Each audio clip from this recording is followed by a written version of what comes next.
Good morning, everyone. Let's start with a story of a beautiful young lady in her 20s.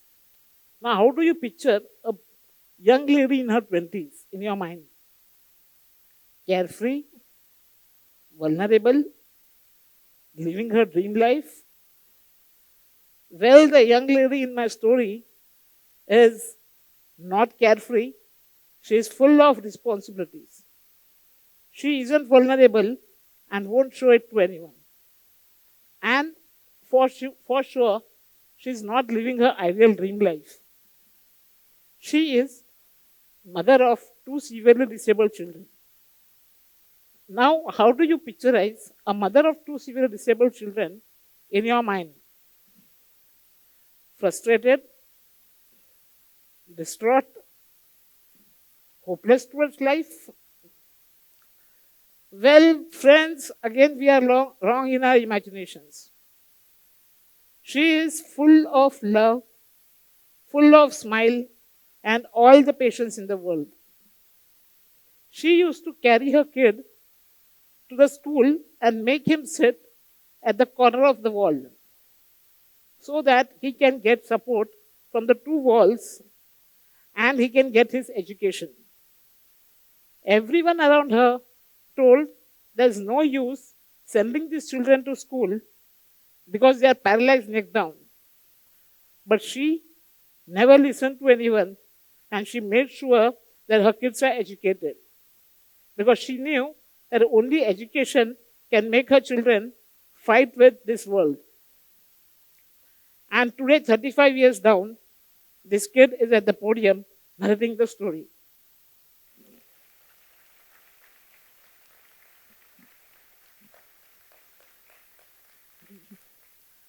Very early in my life, I learned the power of choice.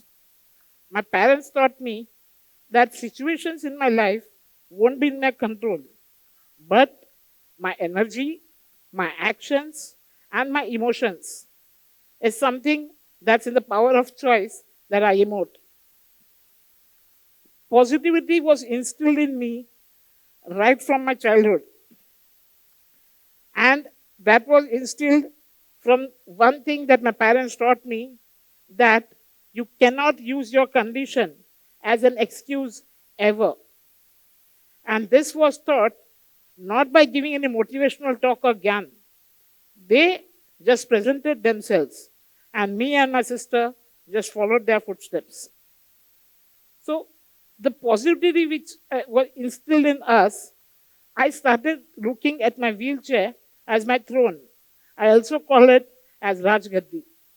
So, basically, this wheelchair empowers me to take the charge of my life with just two thumbs and one finger. Yet I feel I am completely independent. And I feel I am living in two parallel worlds. One where I'm living my life king size, taking charge of my life, and the other side where I'm 100% disabled once I'm off my throne and on the bed, where I'm dependable even to turn my neck. But now you will start feeling, are bechara, unfortunate. If you're thinking that, please stop thinking that.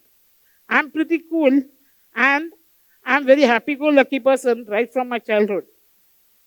And my childhood was not different from others of my age. I was very naughty and very fussy kid to be handled. You can ask my parents. And at the same time, I was very foodie and loved eating junk foods. Now you might feel, Prasad, this is how the kids are, right? Yes, this is how the kids are.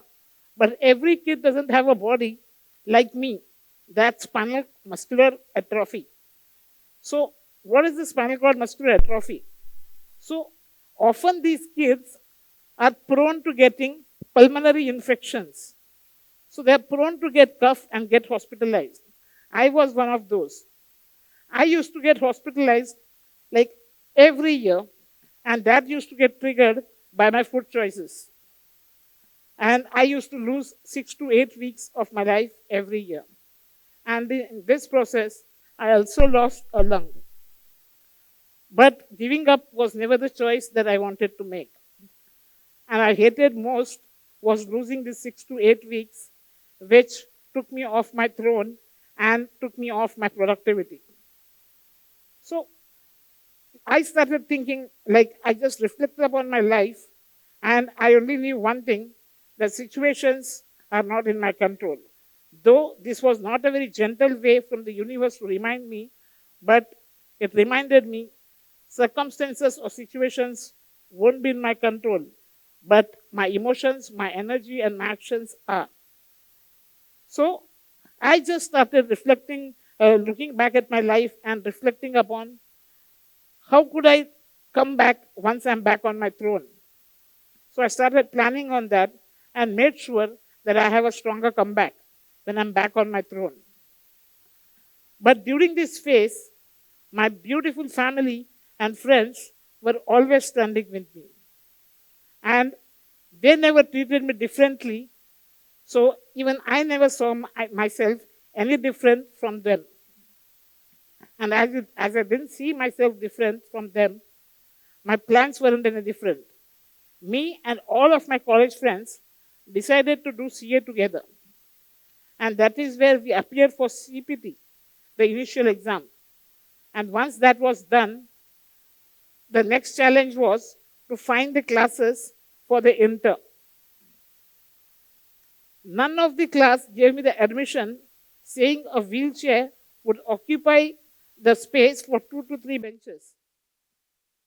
So I was compelled to take an admission in a class where I was forced to sit at the corridors of the class, and that was 40-minute drive on wheelchair from my home. After reaching there, during the monsoon, I used to get wet as I was sitting at the corridors. This was quite humiliating and frustrating. I thought I'll drop the CA classes. I dropped it, but my friends were completing their CA, and I felt, am I being left back? So in this process, I started appearing for short-term certificates in personal finance and the various degrees. So in 3 years span, I completed 26 short-term certifications and courses from various places. And not only the certification with degrees, but I also started doing some side hustles. And these 3 years of my life gave me a lot of experiences and confidence. Though I was making money, but experience mattered the most. Once these 3 years were passed, I proposed the idea of making something in finance because these 26 exams had developed a financial persona in me. And with my experience and knowledge, I thought we can make a good business, and my friends agreed to it. And that is where my brainchild S9 was born. But that was the phase where it was something like a Midas touch. Whatever I was doing good, and I was making money out of it. And with stock market expertise, I was making good 5 to 10,000 on a daily basis, and everything going well. I was only 22 then, and that was the time I felt Apunej Bhagwan. And because of which, there was the right time for the stock market to show me the mirror, and I lost 28 lakh rupees in one single day. That was the toughest part of my life. And in next 6 days, I had to repay this money to the broker. I arranged this money from all the sources. I started arranging this without my parents knowing about this. Somehow I arranged with 6 sleepless nights, and seventh day I gave it to the broker and could sleep only on the seventh night, but only to wake up with where I have to rush to the hospital. I had 3 clots in my brain due to immense stress and sleepless nights. Doctors were asking me what's the reason behind the stress.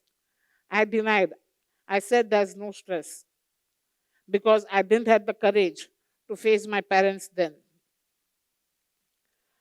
It was like it was immense pressure coming out there, but life wasn't done challenging me as of yet.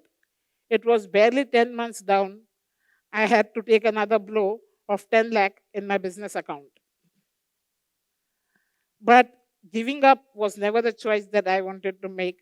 And as a kid, I learned very early that negative energy is not something that I'm going to attract to. Like, I always knew I would come on top, and I believed in my abilities. And that winning moment came 7 years down the line when I repaid everything and came back home and told this to my parents. So, overall, I'm saying, like, to be a winner, you have to make a choice. And it's only we who think that we can lose the game. So, if you look at my life story, did you notice any pattern? Being a stock market trader, I noticed a pattern. Whenever I bottomed down, I jumped back again. And if you look at the graph, we say it's a higher high and a higher low. Same is with everyone's life, isn't it? If we look at the larger picture, and if we don't give up in short-term fluctuations and difficulties or any failures, then definitely we all are going to win. So that is how the thing has to be. If you want to be the winner, think that you're the winner and start changing your perspectives. Once you start believing that you're the winner, nobody can defeat you. That's what I wanted to say. And there are 4 learnings that I would say. Always count your friends, your family as a blessing, because that's the real assets I would say I have earned till date. Secondly, if you have been pushed to any situation, that is because you have the ability to succeed that. Third, if there is any circumstances of chaos around you where you feel you are helpless, then be assured that these circumstances of chaos have come into your life to do something good for you, because that would be the defining moment of your life. And the last thing, you are what you think. Believe in yourself and you can succeed in anything in your life. Thank you.